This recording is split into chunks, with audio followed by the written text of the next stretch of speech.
pero konti lang naman. Ito, ibig sabihin nito guys, nagkakaroon ng delay sa mga plano nyo, sa mga execution ng plano nyo mga kapiksi. And hindi naman to maiiwasan guys, kasi kahit na sabihin natin gaano kapulido ng plano, sometimes magkakaroon pa rin talaga ng mga trouble or mga balakid, no? Kunwari, nagpapagawa ka ng bahay, di ba? Kapag nagpagawa ka ng bahay, may plano.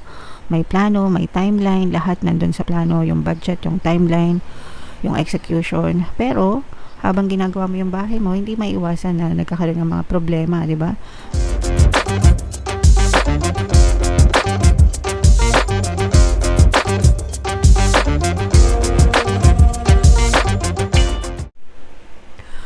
Hello guys, hello Scorpio, welcome back to Pinoy Pixie Tarot. Ang pamagat ng episode natin for tonight is OOTM, Oracle of the Month, para ngayong March, para sa Scorpio, Sun, Moon, Rising Sign, and Venus. So meron tayong tatlong set ng decks dito guys. Ito yung para sa spiritual message nyo, ito yung para sa life messages, and ito naman yung sa love life guys. Kung ano lang yung makaresonate sa inyo, take that message mga kapiksi, kasi hindi lahat ng mensahe ay mag-resonate sa inyo guys. So unahin natin tong spiritual message nyo, Scorpio. The ever unfolding rose cracked open, it's happening for you, not to you. So yung mga nangyayari sa buhay nyo guys, whether positive or negative, nangyayari yan para sa inyo, para matuto kayo, para ma-experience nyo yung mga dapat nyong ma-experience, and ma-realize nyo kung ano yung mga leksyon na kaakibat ng mga experiences na yun. So, sa buhay natin, di ba, nung mga bata tayo, sa paaralan, no, nagtuturo si teacher. Pagkatapos niya magturo ng lesson, tsaka magpapa-exam si teacher, tsaka siya magpapa-test para malaman kung ano yung natutunan natin. Sa totoong buhay, baliktad. Test muna, no? Pagsubok muna, experience muna yung ibibigay sa'yo na universe, and doon sa mga test na yon, doon mo marirealize kung ano yung mga lesson, yung mga lesson na kaakibat ng mga experiences na yon. So, lahat yon guys ay bahagi ng inyong growth and improvement, growth and development. Kayo yung matututo, kayo yung mas magkakaroon ng knowledge through your experience, mas magiging strong, mas magiging wise, mas magiging matapang, mas magiging matalino in the future based dun sa inyong mga naka-experience. So, based dun sa inyong mga na-experience.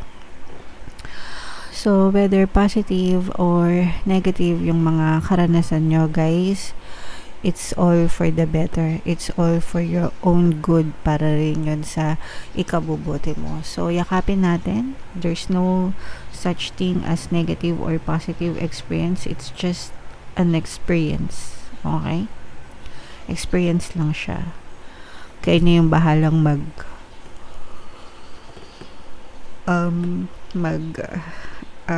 assess, no? Kung ano yung mga natutunan nyo dun sa mga experience na yun. Okay? Alright. Pero syempre guys, no, make sure talaga na matuto kayo, kasi yung iba walang, yung mga tinatawag na walang pinagkatandaan. Paulit-ulit na lang yung experience, hindi pa natuto. So yun yung mga sinasabi ng mga matatanda, no, na walang pinagkatandaan. Ibig sabihin hindi na natuto, paulit-ulit na lang. Okay? Alright, so comment down below guys if feeling nyo naka-resonate kayo dyan. So, ito naman yung sa ating live messages mga kapiksi. Shuffle natin to guys. Habang sinashuffle ko to, panoorin nyo muna yung video natin regarding sa ating paano mag-manifest ng abundance video course. Kapiksi, sawa ka na ba sa mga struggles at hirap sa buhay mo? Masipag ka ba at masikap sa buhay ngunit hindi ka pa rin umaasenso? Ilang beses ka na bang nag-attempt mag-negosyo at mag-invest pero palagi ka pa rin nalulugi? Sa pagkakataon na ito ay maaaring may subconscious beliefs ka na nagiging balakid sa iyong pag-unlad at pagyaman. Introducing, paano mag-manifest ng abundance video course. Dito ay matututunan mong ma-overcome ang mga balakid mo para tuluyan ka ng umunlad, umasenso, sumagana, maging matagumpay, successful at maswerte sa iyong kabuhayan, pera, trabaho, negosyo, salapi at kaperahan ng bonggang-bongga. Dali, mag-send na ng email sa pinoypixitaro@gmail.com at simulan na ang iyong pagyaman ngayon. Alright, so sa lahat ng gusto mag-avail ng course guys, meron tayong paano mag-manifest ng abundance video course, paano mawala ang third party at magkaroon ng harmonious na relationship, paano pabalikin si ex reverse breakup. Sa mga interesado guys, mag-send lang kayo ng email sa pinoypixitaro@gmail.com. So ito yung mga live messages nyo guys, medyo may pagkanega ng konti, pero konti lang naman.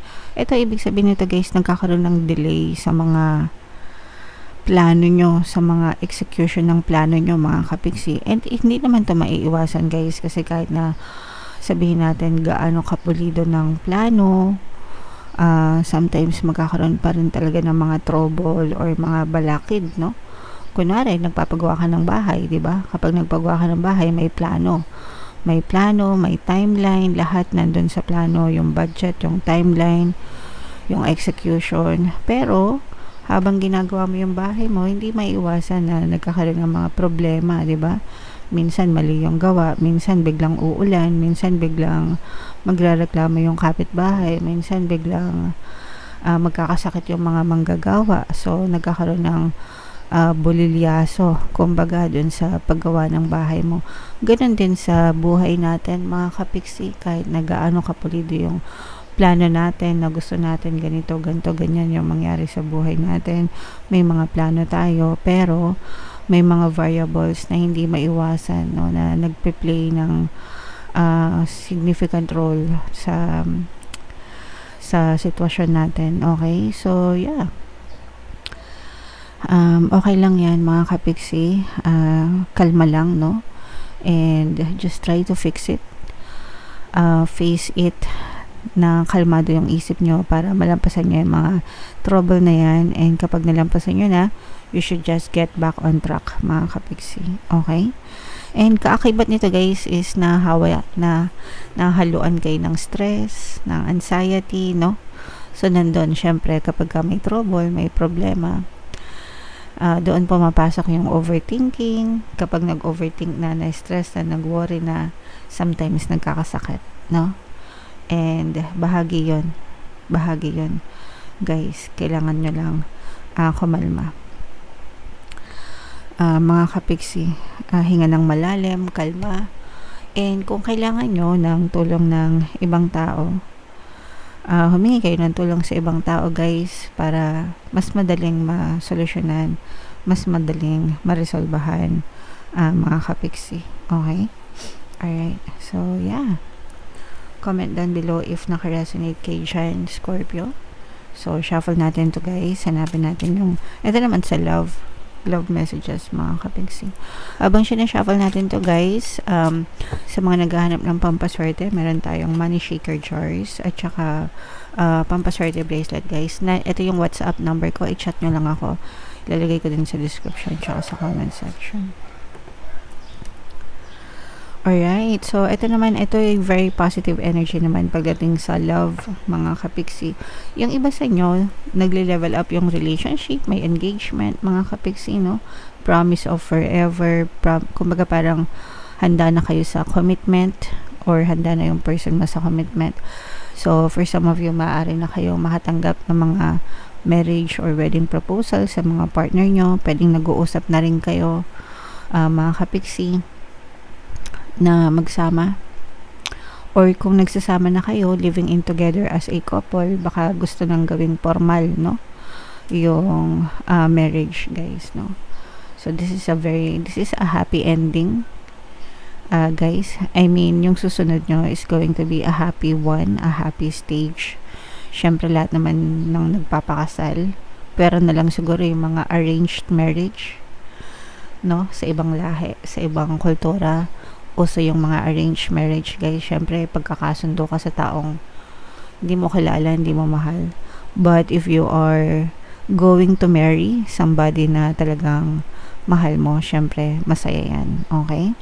Alright, and ito naman guys, ito ay sa mga single, no? Ito, ito yung mga nag-enjoy sa pagiging single nila, mga kapiksi. By choice ito.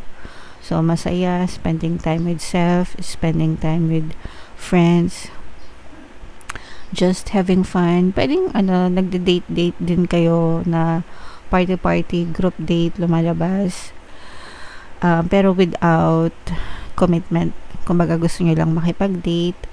Pwedeng yung iba sa inyo nag-subscribe din kayo sa mga online dating apps, no? And pero lumalabas lang kayo ganyan, but walang commitment. Parang yung iba medyo umiiwas pa sa commitment, mga kapiksi. Probably hindi pa ready sa isang committed relationship. Mas na-enjoy yung pagiging single. And parang yung iba na-enjoy nyo rin na hindi kayo tali sa isang tao and you can go out with anybody na gustuhin nyo. Yun kasi yung kumbaga freelancer. Yun yung maganda, no, kapag wala kayong commitment, guys, no? So, and it's okay as long as wala kayong ginagawang masama, di ba? Hindi kayo nagpapa asa, no? Okay na yun, mga kapiksi. Alright? Okay yun, freelancer, di ba? Freelancer sa relationship. Alright. Anyway, comment down below, guys, if feeling na nakaresonate kayo sa ang message kayo nakaresonate. Dito ba sa spiritual, dito ba sa life, or dito ba sa love life message? Comment down below, mga kapiksi. Ito yung ating 2026 kapalaran. Ito naman yung ating success stories ng paano mag-manifest ng abundance with your course. Panoorin nyo itong video natin, guys, about money shaker jars. Thank you for liking, sharing, and subscribing, mga kapiksi. See you next time. I love you all. Have a nice day. Bye-bye.